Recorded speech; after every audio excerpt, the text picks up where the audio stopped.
Hello friends, Mahanadi அடுத்து வர எபிசோடில் என்ன நடக்கலாம் அப்படிங்கிறத பற்றி பார்க்கலாம். லாஸ்ட் எபிசோட்டாக இருக்கட்டும், இன்றைக்கி வந்த ப்ரொமோவாக இருக்கட்டும், என்ன தான் இது சீரியலோட கதையாக இருந்தாலும் அப்படியே பார்த்து கடந்து போக முடியலங்க. மனசு ரொம்பவுமே வலிக்குது அப்படின்னே சொல்லலாம். ஏன்னா நம்ம எதிர்பார்க்கறதே விஜய் காவேரி பிரிஞ்சிடக்கூடாது, எப்படியாவது ஒரு வீட்டுக்குள்ளே இருக்கணும், சண்டை போட்டாலும் அவங்க ஒருத்தர் முறைச்சிக்கிட்டாலும் எப்படியோ ஒரே வீட்டில் இருப்பாங்க அப்படிங்கிற மாதிரி எதிர்பார்க்கும் போது இன்றைக்கான எபிசோட் ப்ரொமோவில் பார்த்தோம்னா 2 பேரும் பிரிஞ்சு போகிற மாதிரி காட்டினது ரொம்பவுமே தாங்கிக்கவே முடியல. ஆனால் இது கொஞ்ச நாளைக்கு தான், சீக்கிரமாகவே எல்லாம் ஒன்று சேர்ந்துருவாங்க அப்படிங்கிற மாதிரி ஷூட்டிங் ஸ்பாட் ஏரியாவில் ஒரு ஹிண்ட் கொடுத்துருந்தாங்கிறது ஏற்கனவே நம்ம பேசணும்.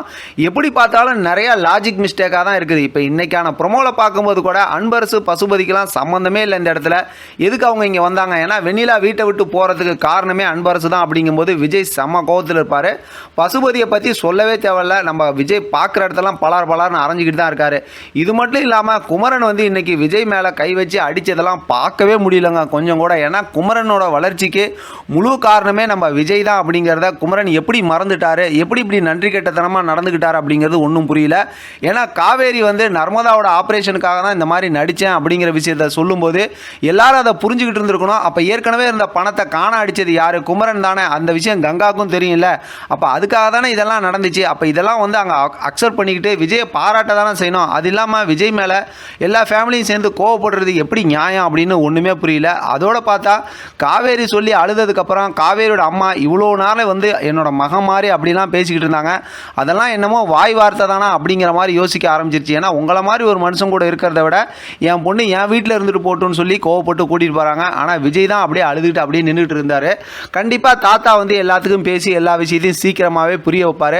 ஆனால் இந்த மொத்த பிரச்சனையும் புரிஞ்சுக்கிட்டவங்க குமரனும் சரி தாத்தாவுக்கும் சரி எல்லாத்துக்குமே புரியும். அது மட்டும் இல்லாமல் நிவின் இந்த இடத்துல இருந்திருந்தாருன்னா ஏதோ கொஞ்சம் ஒரு சில விஷயத்தை பேசி சார்ட் அவுட் பண்ணி எல்லாத்துக்கும் புரிய வச்சிருப்பாருன்னு தான் நினைக்கிறேன்.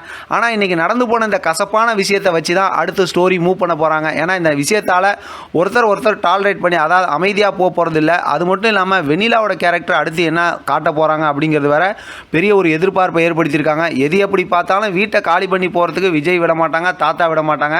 அதில் அடுத்த ஃபைட் வேறு இருக்குது. நம்ம ஏற்கனவே பார்த்தோம்ல அந்த ஃபோட்டோவில் அந்த மாதிரி ஒரு ஃபைட் வேறு இருக்குது. குமரன் விஜய் அப்படியே முறைச்சிக்கிட்டு நிற்கிற மாதிரி, நிவின் சமாதானப்படுத்துகிற மாதிரி. அதனால் அடுத்தடுத்து ஒரு 2 வாரத்துக்கு எதிர்பார்க்கலாம் அந்த ஸ்டோரியை.